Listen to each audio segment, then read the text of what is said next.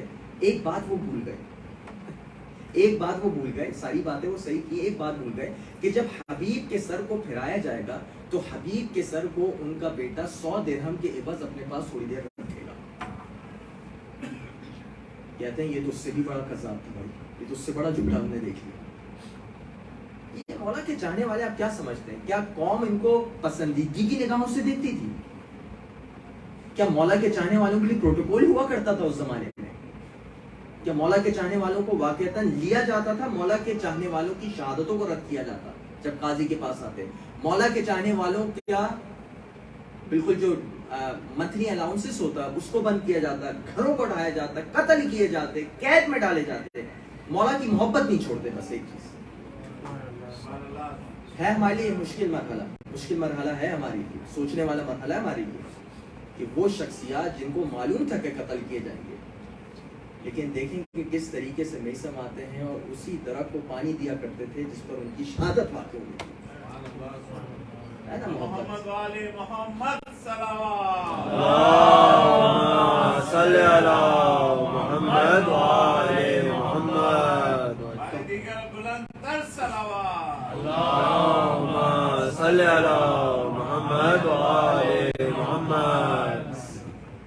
گفتگو کو آگے بڑھاتے ہیں. کاش اگر 8:55 کی جگہ 9:55 پہ دینا ہوتا تو آرام سے کرتے رہتے گفتگو، لیکن بہرحال انشاءاللہ گفتگو کو تیز سے آگے بڑھاتے ہیں. حضرت حبیب بن مطہر واضح ہو گیا کون سی شخصیت ہے، مولا کے زمانے میں کتنے باعزت تھے، مولا نے ان کو کن کن علوم سے نوازا تھا. یہ علم البلایا والمنایا، یہ ذہن میں رکھیے گا، یہ ایک ٹرمنالوجی میں واقعتاً چاہتا ہوں کہ آپ اس ممبر سے سیکھ کے جائیں. علم البلایا والمنایا جو خاص مولا کے اصحاب کے لیے تھا. حضرت میثم التمار پہ بھی میری ایک مجلس تھی، انہی میں سے ایک چھوٹا سا واقعہ نقل کرتا ہوں. ایک دفعہ فرات پر سفر کر رہے تھے، فرات میں کشتی پر سوار تھے کہ تیز تیز ہوائیں چلنے لگی. ایک دفعہ باہر آتے ہیں، فرات پر ہیں اور کوفے میں رہتے ہیں، کہتے ہیں کہ ابھی ابھی معاویہ جہنم واصل ہوا ہے جب اتنی ہوائیں چل رہی. جب خبر آتی ہے تو بالکل اسی وقت اسی دن معاویہ فوت ہوتا ہے، معاویہ جہنم واصل ہوتا ہے. یعنی یہ شخصیات بالکل الگ ہیں، بس ان کا تذکرہ صرف تبرکن کر لینا چاہیے ہمارے لیے. یعنی وہ میثم التمار جن کو یہ علم دیا گیا تھا. ایک چھوٹا سا جملہ کہیں بغیر نہیں جا سکتا. ہم سب کہتے ہیں نا فیا لیتنی کنت معکم، کاش ہم آپ کے ساتھ ہوتے. اچھا یہ نوٹس والی چیزیں نہیں ہے، صرف فی البدی والی ہے تاکہ پریشان نہیں ہوگا. فیا لیتنی کنت معکم، ہم آپ کے ساتھ ہوتے. مولا کا ذکر ہم کر رہے ہیں، پورے 2 مہینے 8 دن کرتے ہیں، اپنے لیے شرط سمجھتے ہیں مولا کا ذکر زیادہ کرنا. واضح ٹھیک ہے. لیکن روایت کی جملے حضرت ام سلمہ یہ کہتی ہیں کہ سید الشہداء سب سے زیادہ جس کا ذکر کیا کرتے تھے اس شخصیت کا نام میثم التمار تھا. کان کثیر یذکر المیثم، بہت زیادہ میثم کا تذکرہ کیا کرتے تھے، بہت زیادہ ان کو اچھے الفاظوں میں یاد کیا کرتے تھے. تو ہم مولا کا ذکر بہت کرتے ہیں، مولا جس کا زیادہ ذکر کرتے تو شخصیت کا نام میثم التمار ہے. سمجھ آ گئی؟ واضح ہو گئی. یہ وہ شخصیات ہیں جن کا ذکر کیا جا رہا ہے. حضرت حبیب بن مطہر، وقت بڑھتا ہے اور وہ ان اصحاب میں سے ہیں جنہوں نے مولا کو خط لکھا. یعنی جو پہلا خط آیا ہے، انشاءاللہ کبھی موقع ہوا تو میں اس خط پہ ضرور بات کروں گا. لکھنے والے کون ہیں؟ سلیمان بن سورۃ الخزاعی، مسیب بن نجبہ، رفاعہ بن شداد اور حبیب بن مظاہر الاسدی. 4 شیعہ تھے جو ہیڈ تھے. یہ سب سلیمان کے گھر جمع ہوتے ہیں اور مولا کو خط لکھتے ہیں کہ مولا آپ آ جائیے. بنو امیہ میں سے معاویہ جہنم حاصل ہو چکا ہے، اور بنو امیہ وہ قوم ہے جس نے قوم کے پیسوں کو بالکل بے دریغ طریقے سے استعمال کیا ہے. فی مال فی جو ہے، جو کامن لوگوں کا مال ہوتا ہے، جو دعویٰ کیا جاتا ہے، وہ سب کا سب اپنے لیے استعمال کر رہے ہیں. اور مولا جو کوفے کا گورنر ہے، نعمان بن بشیر جو کوفے کا گورنر تھا، مولا ہم اس کے پیچھے نہ جمعہ پڑھتے ہیں نہ عید پڑھتے ہیں. اگر آپ کا حکم ہمارے لیے آ جائے تو ہم اس کو نکال باہر کریں اور ہم اس کو دمشق بھیج دیں. واضح ہے. یہ جب خط بھیجتے ہیں تو مولا یہ کس کو ہاتھ بھیجتے ہیں؟ عبداللہ بن وال نامی ایک شخصیت ہے اس کے، اور ایک اور شخصیت کے ہاتھ کی مولا کا خط جاتا ہے. مولا کے پاس تقریباً 12,000 خطوط جمع ہوتے ہیں. کل میں نے تھوڑا سا حضرت مسلم بن عقیل کے حوالے سے ذکر کیا تھا. مولا حضرت مسلم بن عقیل کو بھیجتے ہیں، اور جب حضرت مسلم بن عقیل کو بھیجتے ہیں تو مولا کی نمائندگی میں اور ان کی حمایت میں اور حضرت مسلم کی حمایت میں جو سب سے پہلے تقریر کرنے والی شخصیت ہوتی ہے وہ ہوتے ہیں حضرت عابس بن ابی شبیب الشاکری.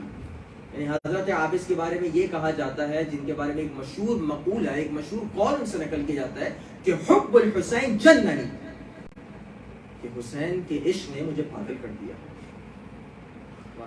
یعنی میں اپنے تصور کو چھوڑ چکا ہوں کیونکہ میں حسین سے اتنی محبت کرتا ہوں. واضح ہے حضرت عابس ایک پوری تقریر کرتے ہیں، اور حضرت عابس کے بعد جو سب سے پہلی شخصیت تقریر کرتی ہے وہ حضرت حبیب بن مبارک ہے، اور وہ کہتے ہیں اے عابس، خدا کی رحمت ہو تم پر، تم نے جو باتیں کہی ہیں وہ سارے کے سارے وہی نظریات ہیں، وہی خیالات ہیں جو میرے دل میں بھی تھی، جس کی ترجمانی تم نے کی ہے عابس. اور یہی وہی عابس ہیں جو شہادت کی منزل پر فائز ہوتے ہیں کربلا کے دن یوم عاشورہ. حضرت عابس اور حضرت عابس کے ایک اور غلام ہوتے ہیں شوفر. روایت آگے بڑھتی ہے. بہرحال اب میں پورا تھوڑا سا کوفے کے پس منظر کو چھوڑتا ہوں.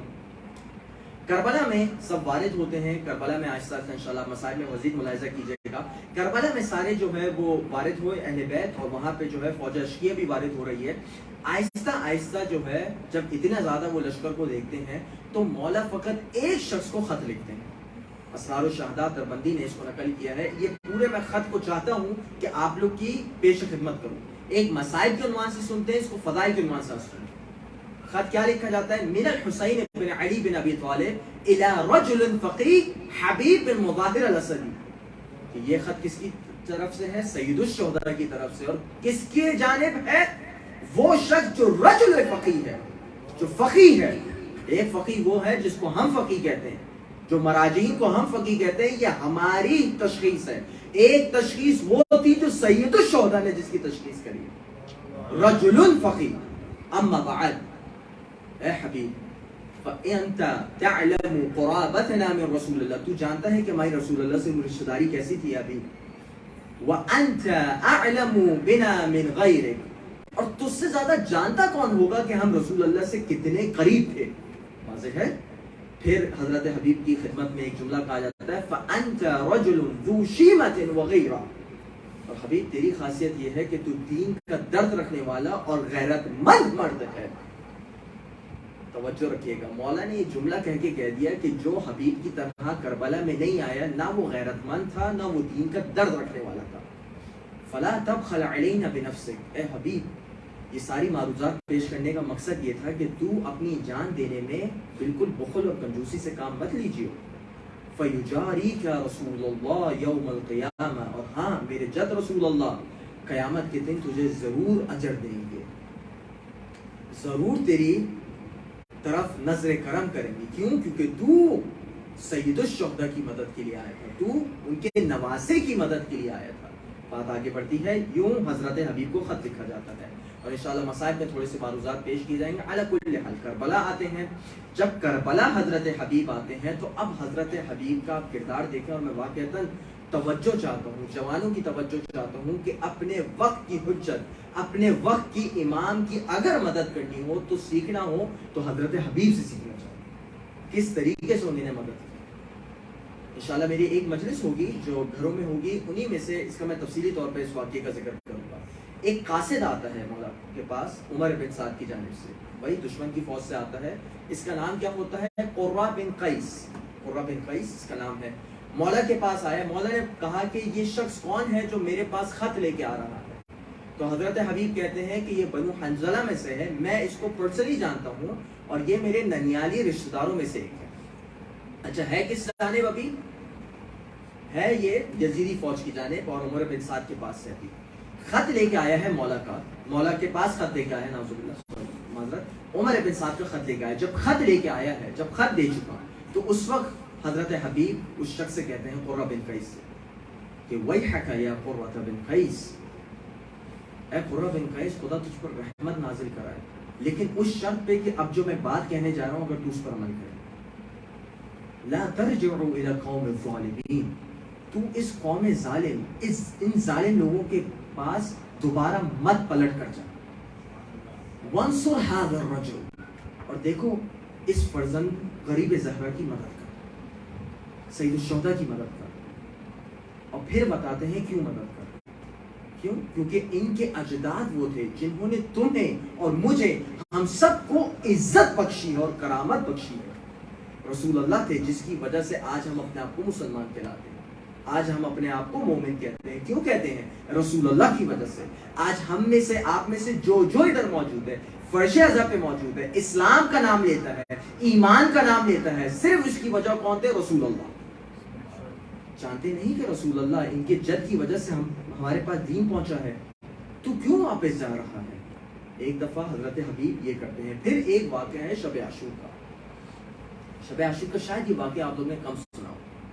واقعہ شب عاشور کا یہ ہے کہ حضرت حبیب پہلے سید الشہداء سے اجازت مانگتے ہیں. کہتے ہیں مولا اچھا بیچ میں نہر علقمہ بہتی تھی. اب نہر علقمہ ہزاروں سال کے بعد بہت پیچھے چلی گئی. اس زمانے میں نہر علقمہ اتنی قریب ہوا کرتی تھی کہ جہاں حضرت عباس کا جو روزہ ہے، حضرت عباس کو کیا کہا جاتا ہے؟ نہر علقمہ کے کنارے آپ کو شہید کیا گیا. بالکل کنارے، یعنی بالکل متصل تھے نہر علقمہ سے. تو نہر علقمہ کی ایک جانب کربلا تھی اور ایک جانب غادریہ یعنی دوسرا مقام تھا. یعنی بالکل آپ جب نہر کو پار کر کے جائیں. اب اس مرد بزرگوار کو آپ دیکھیں، شب عاشور کہتا ہے کہ مولا میں جانتا ہوں اس کے ادر پار جو اس طرف، وہاں پہ بنو اسد کا قبیلہ آباد ہے اور میں بنو اسد کے سرداروں میں سے ہوں. میں ان کے پاس جانے چاہتا ہوں اور ان کو آپ کے میسج کی اور آپ کے پیغام کی تبلیغ کرتا ہوں. شاید خدا کوئی راہ فراہم کرے اور ان میں سے کافی سارے لوگ آپ کی مدد کو آ جائیں. جانتے ہیں پورے جو نہر علقمہ تھی اس پر کس کا پہرا تھا؟ یزیدی فوج کا تھا. عمر بن حجاج الزبیدی نامی ملعون تھا، اس نے پوری نہر علقمہ پر پہرا لگایا ہوا تھا. اب اس نہر علقمہ کو پار کر کے اکیلے حضرت حبیب گئے ہیں اور پورے الگ پار کر کے، پوری نہر کو پار کر کے آپ بنو اسد سے ملنے گئے. اور بنو اسد کے پاس جب جاتے ہیں تو کیا خطاب کرتے ہیں؟ کہتے ہیں یا بنا اسد، اے بنو اسد، قد جئتکم بالخیر، میں ایک ایسا خیر کا پیغام لے کے آیا ہوں کہ جو کوئی اور قاصد تمہارے پاس کبھی لے کر نہ آیا ہو. دیکھو یہ حسین بن علی. کون حسین بن علی؟ جو فرزند زہرا ہے، جو غریب زہرا ہے. یہ دشمنوں کے نرغے میں گھر چکے ہیں اور اگر ہو سکے تو تم میرے ساتھ چلو تاکہ ان کو دشمن کے نرغے سے آزاد کرا سکیں. اور اگر ایسا ہوگا تو خدا مد متعال یہ اجر تمہیں دے گا. پوری تفصیل ہے، میں تفصیل میں نہیں جاتا. روایت کے جملے یہ ہیں، حضرت حبیب کی اس تبلیغ کی وجہ سے 90 حضرات، 90 پیپل بنو اسد سے آپ کے ساتھ سفر کے لیے شروع کرتے ہیں. جب شروع کرتے ہیں سفر کو تو وہاں پر یزیدی فوج کو بھنک پڑ جاتی ہے کہ حضرت حبیب اتنی شخصیات کو لے کے آ رہے ہیں. وہ آتے ہیں اور ان کا پورا مقابلہ کرتے ہیں. چنانچہ جب مقابلہ ہوتا ہے تو بنو اسد حضرات، جو بنو اسد کے لوگ آ رہے ہوتے ہیں، وہ پسپائی اختیار کر لیتے ہیں، وہ واپس چلے جاتے ہیں اور حضرت حبیب اکیلے دوبارہ سید الشہداء کی خدمت. کہتے ہیں مولا کوشش کری نہیں آ سکے. ایک چھوٹا سا پیغام، کتنی دفعہ آپ لوگ کوشش کرتے ہیں نتیجہ نہیں نکلتا؟ صحیح ہے. کتنی دفعہ کوشش کی جاتی ہے، کتنی دفعہ نیک کاموں کو کیا جاتا ہے لیکن اس کا رزلٹ نہیں نکلتا. تو کیا وہ سارے نیک کاموں کو چھوڑ دیا جائے؟ حضرت حبیب کا پیغام کیا ہے؟ دیکھو اپنی جان پر بھی آ جائے کوئی بات، نیک کاموں کو مت چھوڑنا، چاہے اس کا رزلٹ زیرو تھا نا. رزلٹ ظاہراً اگر آپ دیکھیں تو زیرو رزلٹ نکلا، لیکن نہیں، زیرو رزلٹ نہیں تھا. وہ جو حضرت حبیب کی کوشش تھی وہ پیش خیمہ تھی کہ جب شہداء کو دفن کیا جا رہا ہوتا ہے تو بنو اسد کو ہمت ملتی ہے. انشاءاللہ ہمارا جو 12 کی مجلس ہوگی اس میں پورا میں یہ پس منظر بیان کروں گا کہ شہداء کربلا کے اجساد کو اور ان کے جسموں کو، جسم اطہار کو دفن کیسے کیا گیا ہے. یہ ایک اور واقعہ، ایک واقعہ یہ ہے اور یہ واقعہ کام کا ہے کہ جب ظہر کا وقت ہوتا ہے عصر عاشور پر، ظہر کا وقت آ گیا عصر عاشور پہ، اس وقت مولا کے ایک صحابی ہوئے ہیں جن کا نام ہے ابو ثمامہ ساعدی. کہتے ہیں مولا ظہر کا وقت آ گیا ہے، آخری نماز ہے، آپ کے پیچھے پڑھنے کا دل چاہ رہا ہے. کیا آخری نماز ہوگی؟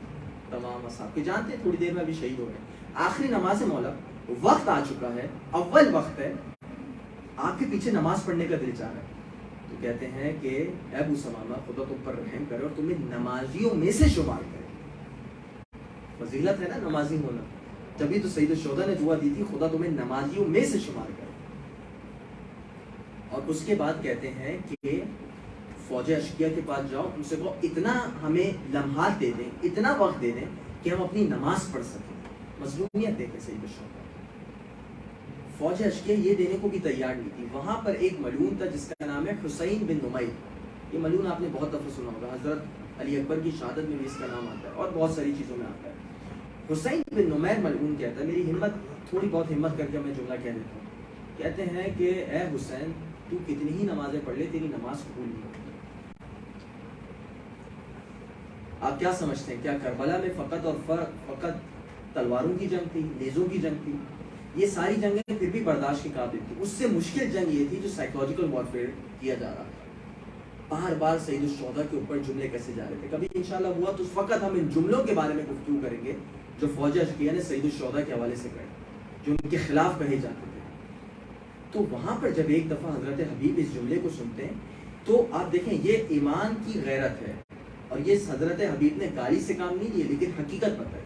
کہتے ہیں یا حمار, اے گدھے تو کیا سمجھتا ہے تیری نماز قبول ہو جائے گی اور سید الشہداء کی نماز قبول نہیں ہوگی؟ فوراً جاتے نماز نہیں پڑھتے بلکہ فوراً دشمن پر حملہ کرتے ہیں اور جا کے اس سے نبرت آزما ہوتے ہیں, اور حالت یہ ہوتی ہے کہ وہ قتل ہونے کے قریب ہوتا ہے, یہاں تک کہ اس کے تمام ساتھی آتے ہیں اور اس کو بچا لیتے ہیں. یہ شخصیت ہے حضرت حبیب کی. اور بہت سارے مطالب عرض کرنے تھے, بالکل وقت جو ہے 5 منٹ میرے پاس رہ گئے, کوشش کروں گا انشاءاللہ مسائل اسمارٹس کی جائے. حضرت حبیب بن مطہر شیخ الانصار کہا جاتا ہے, سید الانصار کہا جاتا ہے, آج بھی چلے جائیں. شب عاشور کے لمحات ہیں کہ ایک دفعہ جب ایک صحابی آتا ہے اور خبر دیتا ہے کہ جناب زینب امام حسین سے کچھ باتیں کر رہی تھی, اور دوران گفتگو یہ بات شروع ہوئی کہ اے حسین, اے میرے ماجائے, کیا یہ سارے لوگ جو آپ کے ساتھ ہیں ایسا تو نہیں کہ یہ آپ کا ساتھ چھوڑ دیں گے؟ مشکل سوال ہے سید الشہداء کا. ایک صحابی نے اس کلام کو سن لیا, ایک ساتھی نے فوراً جاتا ہے اور شیخ الانصار کو بتاتا ہے, حضرت حبیب کو بتاتا ہے کہ ماجرا کیا ہوا. حضرت حبیب نمائندگی کر رہے ہیں, یعنی یہ ماجرا ہوا ہے. سارے صحابیوں سے اور تمام انصار سے کہتے ہیں کہ اپنی تلواروں کو نیام سے نکال دو. ایک دفعہ جاتے ہیں جناب زینب کے خیمے کے باہر اور کہتے ہیں کہ اے سیدہ زینب, آپ اگر ابھی حکم دیں تو ابھی ہم ان تلوار سمیت ان لوگوں پر کود پڑے اور ان سے جنگ لڑ لیں. موت یہ رات حائل ہے ہماری اور موت میں, اور یہ رات حائل ہے کہ ہم خداوند متعال کی حضور پیش ہو سکیں. کاش اگر ابھی ہمیں موقع ابھی مل جائے تو ابھی ہم شہادت کی منزل پر فائز ہو, اور محمد امیر المومنین سیدہ فاطمہ امام حسن سب کے پاس جا کر جلدی سے ان کے ہم جوار ہو سکیں. اس روایت کے جملے یہ ہیں کہ جب وہ خط آتا ہے, جب سید الشہداء خط لکھ رہے ہوتے ہیں, اور یہ سارے کے سارے جو میں آپ کو اب روایت کے مقاتل کے جملے بیان کروں گا, یہ علامہ کفایت حسین صاحب کے ہیں جو روایت اعظم انہوں نے کچھ باتوں کو کیا. کیا کہتے ہیں مقتل کا جملہ یہ ہے کہ جب سید الشہداء خط لکھ رہے ہوتے ہیں تو خط لکھتے لکھتے جب وہ خط بھیجتے ہیں تو وہیں پر جناب زینب موجود ہوتی ہے. کہتے ہیں کہ میرے ماجائے آپ نے خط لکھ دیا ہے. امام کہتے ہیں خط لکھ دیا ہے. کہتے ہیں ماجائے اس میں ایک اور چیز کا اضافہ کر دیں, کہتے ہیں کہ العجل یا حبیب, اے حبیب جب تجھے یہ خط ملے تو بہت جلدی کر کے ہمارے پاس, ہلکی سی بھی تاخیر مت کرنا ہے حبیب, ہم سب تیرے منتظر ہیں. سوچے ایک مولا نے ایک خط لکھا ہے ایک بزرگوار کو, ایک ہی شخصیت آئی ہے کوفے سے کربلا خط کے بعد. اس روایت کے جملے یہ ہیں کہ جب خط پہنچتا ہے تو حضرت حبیب اس وقت حضرت مسلم بن اوسجہ کے ساتھ ہوتے ہیں. حضرت حبیب اس وقت ایک چیز لے رہی ہیں. کیا لے رہی ہیں؟ مہندی لے رہی ہیں. پرانے زمانے میں آپ مہندی لگایا کرتے تھے اپنے داڑھیوں پہ, بالوں پہ, تاکہ بال جو ہیں وہ سفید نہ دکھیں.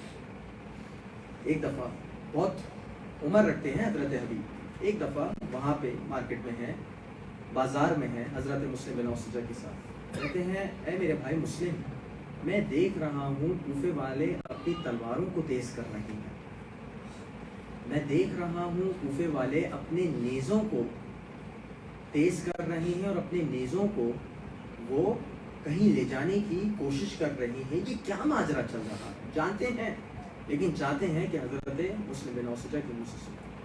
کہتے ہیں اے میرے بھائی حبیب, جانتے نہیں کہ یہ سب غریب زہرا کو قتل کرنے جا رہے ہیں؟ اس روایت کے جملے یہ ہیں کہ وہی مہندی جو ہے وہ وہیں پھینکتے ہیں اور کہتے ہیں کہ اگر اب مجھے اپنی داڑھی کو خضاب کرنا ہوگا تو میں خون سے خضاب کروں گا. اس روایت کے جملے یہ ہیں کہ گھر جاتے ہیں, پریشان حالت میں بیٹھے ہیں, بیوی آئی ہے, بیوی نے کھانا رکھا ہے, ایک دفعہ کھانا شروع کیا لیکن پریشانی کا عالم ہے. ایک دفعہ دروازے پر دستک ہوتی ہے, ایک دم سے جاتے ہیں اور وہ کہتا ہے میں سید الشہداء امام حسین کا قاصد آیا. سید الشہداء کا نام سننا ہوتا ہے, خط کو لیتے ہیں, خط کو اپنی آنکھوں پہ لگاتے ہیں, چومتے ہیں. چومنے کے بعد سید الشہداء کے خط کو پڑھتے ہیں اور ایک دفعہ گریہ کرنے لگتے ہیں. پھر واپس آتے ہیں اور اپنی بیوی کا امتحان لیتے ہیں. بیوی پوچھتی کون تھا؟ کہنے لگے امام حسین کا قاصد آیا تھا. کیا لکھا ہے خط میں؟ کہنے لگے کہ مجھے بلایا ہے کربلا. کہنے لگے کیا ارادہ ہے تمہارا؟ کہنے لگے سوچتا ہوں اتنا بڑا ہو گیا ہوں, کیا خدمت کروں گا, جوان مردی بھی نہیں رہی, سوچ رہا ہوں جاؤں یا نہیں جاؤں. بیوی کہتی ہے اے حبیب اگر یہی مرحلہ ہے تو میرے کپڑے تو پہن کے بیٹھ, میں غریب زہرا اور غریب مادر کی مدد کرنے جا رہے تھے.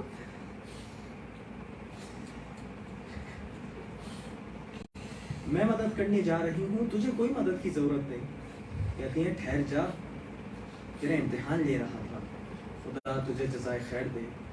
مولا بولا یا حبیب نہ چل.